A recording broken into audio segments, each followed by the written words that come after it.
No sé si te habrás enterado, y si no te cuento, la Cámara de Apelaciones de Nueva York revocó un fallo en contra de YPF que nos obligaba a pagarle a un fondo buitre 16 mil millones de dólares. Soy Aníbal Diego López, cultivo a la sombra y la pregunta permanentes. ¿Te imaginas que es para festejar? Nos hablamos de pagar 16 mil millones de dólares y todos festejamos.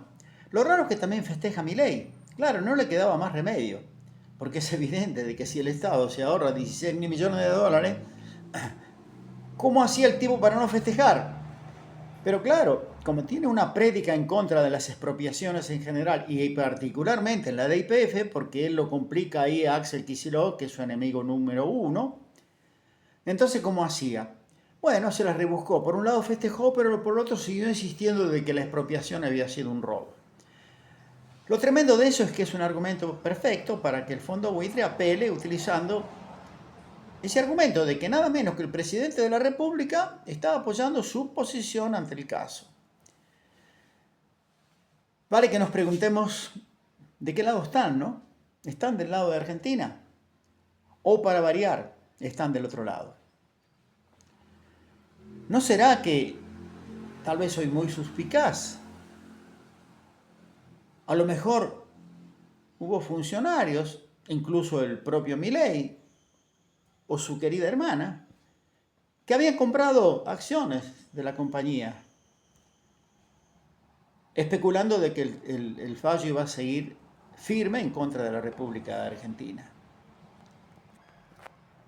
Ahora yo quiero mostrarte de que el verdadero robo no fue la expropiación de YPF en el 2012. El verdadero robo se produjo en 1992, cuando se decidió la expropiación, la privatización de YPF. Ese fue el robo. Porque a partir de allí, bajo la gestión de Repsol, se sucedió todo un proceso de desfinanciación de la compañía, de desinversión. Y la pregunta que entonces nos tenemos que hacer, de cómo podríamos calcular el enorme perjuicio en miles de millones de dólares que sufrimos en todo ese periodo en el cual Repsol tuvo en sus manos la gestión de la principal petrolera de la Argentina, a la cual no quedó otro remedio que expropiarla, porque habíamos empezado a tener un déficit fiscal gigantesco como consecuencia del déficit energético que se daba porque YPF cada vez contribuía menos al erario nacional. La pregunta que te hago, o que te invito a que te hagas, el caso de la privatización de YPF, ¿fue el único caso de gestión privada ruinosa? ¿Qué va? ¿Cómo fue? ¿Cómo nos fue con las aerolíneas argentinas y su privatización? Que incluso por Domingo Felipe Cavallo fue descrita como una privatización ruinosa.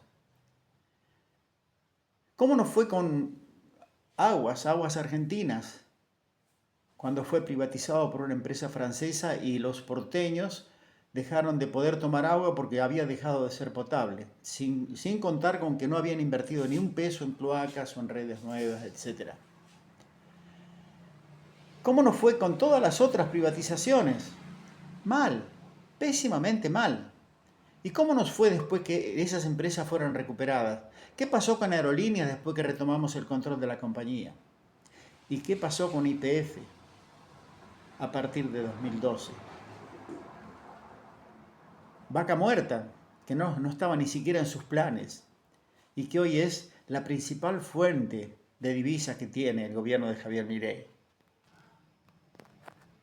Entonces cabe que nos preguntemos, si tenemos muchísimos ejemplos de que las privatizaciones han sido ruinosas para el Estado, ¿por qué se ha instalado el relato antiestado? ¿Por qué hay muchísima gente, no sé si la mayoría, pero la suficiente, para que se instale ese relato de que el Estado es ineficiente y corrupto, y los privados, cuando gestionan lo público, no solo son eficientes, sino que su gestión redunda en un beneficio para toda la población, cosa que nunca pasó. Pero no pasa por una razón estructural. Una empresa privada no busca el beneficio de la población, busca el propio beneficio. Para eso pone guita. ¿Para qué? Para ganar más guita. Entonces, cuanto más beneficio vaya para la población, menos guita va a ir para su bolsillo. Entonces, por definición, es contrafáctico pensar de que un privado va a gestionar mejor lo público para la población. Bueno, ese sentido común evidentemente ha sido vencido por el relato que viene de décadas de que el Estado es ineficiente y corrupto. La pregunta que yo me hago es ¿por qué no fuimos capaces de defender la gestión estatal? ¿Por qué cada vez que nos referimos al Estado decimos, no, pero el Estado sí, pero hay que gestionarlo bien? Y no hay nadie que no diga después que hay que gestionarlo bien. Pero ese es el relato del enemigo, ese es el relato de los privatistas, de los privatizadores. Es una obviedad que hay que gestionarlo bien. Si lo estamos demostrando cuando lo tenemos en nuestras manos. ¿Qué pasó con Aerolíneas desde que cayó en manos del Estado? En que lo recuperamos. No teníamos aviones y ahora tenemos casi 100 aviones. Hemos recuperado ruta. ¿Para qué voy a hacer una lista que va a hacer que este video sea demasiado largo? ¿Y qué pasó con YPF, con Vaca Muerta? Entonces, ¿por qué tenemos que decir que hay que gestionarlo bien si ya estamos demostrando que lo gestionamos bien? No tenemos que repetir el discurso del enemigo. Hay que ser muy pelotudo para hacer eso.